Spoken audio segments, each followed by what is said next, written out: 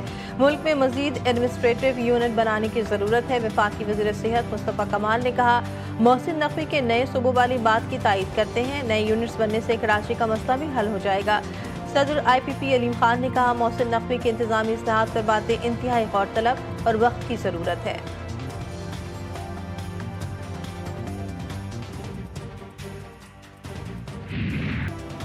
غزہ میں حماس کو غیر مسلح کرنے کا معاہدہ طے پا گیا۔ امریکی صدر کا اعلان، کہتے ہیں معاہدے پر مرحلہ وار عمل ہوگا۔ غزہ میں نئی فلسطینی حکومت کے قیام کی راہ ہموار ہوگی۔ بین الاقوامی استحکام فورس نئی فلسطینی پولیس کے ساتھ سیکیورٹی سنبھالے گی۔ حماس نے غیر مسلح ہونے کو اسرائیلی انخلا اور تعمیر نو سے مشروط کر دیا۔ حماس کے مذاکراتی وفد کے رکن غازی حمد نے کہا کہ اسرائیل نے ذمہ داریاں پوری نہ کی تو پیش رفت نہیں ہوگی۔ غیر مسلح ہونے کے عمل میں اسرائیل کا کوئی کردار نہیں ہوگا۔ قومی کمیٹی غیر مسلح ہونے کے عمل کی ذمہ داری سنبھالے گی۔ وزیراعظم کا غزہ امن منصوبے کا خیر مقدم، امید ظاہر کی کہ پاکستان کو امید ہے کہ اس کے نتیجے میں غزہ امن منصوبے کے تمام وعدوں پر عمل درآمد کی راہ ہموار ہوگی۔ شہباز شریف نے کہا، اس پیش رفت کے حصول میں ثالثی کا کردار ادا کرنے والے ممالک خراج تحسین کے مستحق ہیں۔ ٹرمپ کی قیادت میں یہ پیش رفت بورو پیس کے لیے ایک اہم کامیابی ہے۔ کوششیں فلسطینی عوام کے حق کے خود ارادیت کے حصول کی راہ ہموار کریں گی۔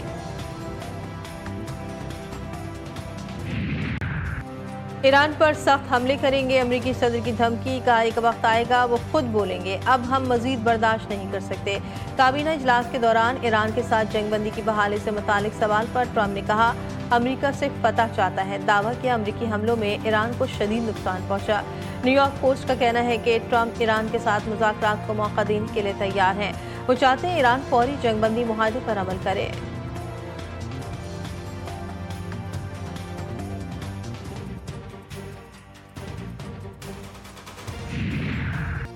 خطے کو جنگ میں دھکیلنے والا اسرائیل ہٹ درمی سے باز نہ آیا۔ اسرائیلی قومی سلامتی کے وزیر اتمار بن گویر نے غزہ سے متعلق مجوزہ امن معاہدہ مسترد کر دیا۔ کہا، حماس رہنماؤں کی ٹارگٹ کلنگ روکنے کا معاہدہ دراصل حماس کو دوبارہ منظم ہونے کا موقع دینے کے مترادف ہے۔ غزہ میں کارروائیاں جاری رہنی چاہیے، اسرائیل کو ہر صورت فتح حاصل کرنی چاہیے۔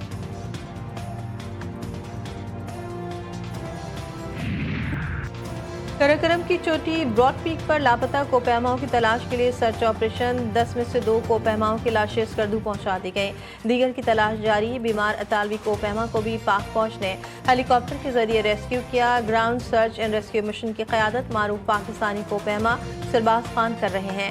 لاپتہ ٹیم میں امریکی، نیپالی، عمانی اور پاکستانی کوپہما شامل۔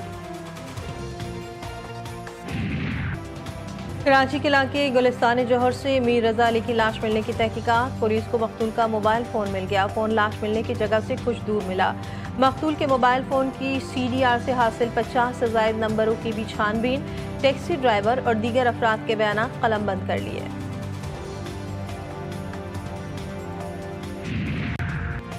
ایران مصر کو اپنا دوست اور خطے میں اہم شراکت دار سمجھتا ہے، اس کی سیکیورٹی ہماری انتہائی ترجیحات میں سے ہے۔ ایرانی وزیر خارجہ عباس عراقچی نے کہا، ہم سب کو اسرائیل کی ایسی سازشوں اور فالس فلیگ آپریشن سے خبردار رہنا چاہیے جو خطے کے امن کو سبتاز کرنے کے لیے ہیں۔ خطرہ واضح اور مشترکہ ہے جو کہ مسلمانوں کے اتحاد کو لاحق ہے۔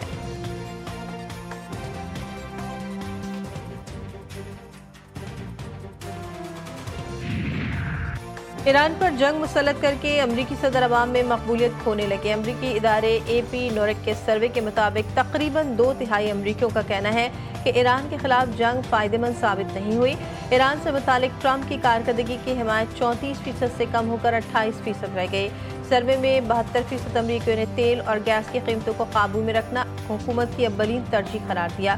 صرف 20% امریکی ایران کے خلاف فوجی کارروائی جاری رکھنے کے حق میں ہیں۔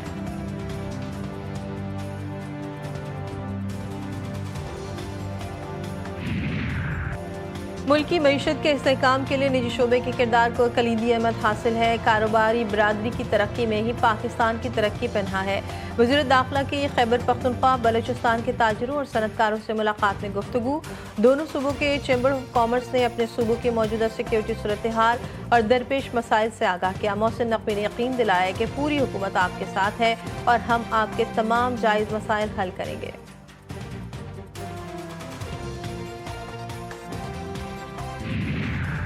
اسلام آباد اور راولپنڈی میں موسلادھار بارش، متعدد علاقے زیر آب، بارش کا پانی جمع ہونے سے ٹریفک کی روانی شدید متاثر، پانی میں ڈوبے علاقوں کے رہائشیوں کو بھی مشکلات۔ مری میں بارش کے باعث مری ایکسپریس وے پر عمارت زمیں بوس، عمارت کو چند ماہ قبل خطرناک قرار دیا گیا تھا، درخت گاڑی پر گرنے سے ایک شخص زخمی۔ بارش سے ندی نالوں میں طغیانی، کراچی میں آج سے مونسون ہواؤں کے زیر اثر بارش کا امکان۔ محکمہ موسمیات کے مطابق بحر عرب اور خلیج بنگال سے آنے والی مونسون ہوائیں ملک کے بالائی اور وسطی علاقوں پر اثر انداز ہونے لگیں۔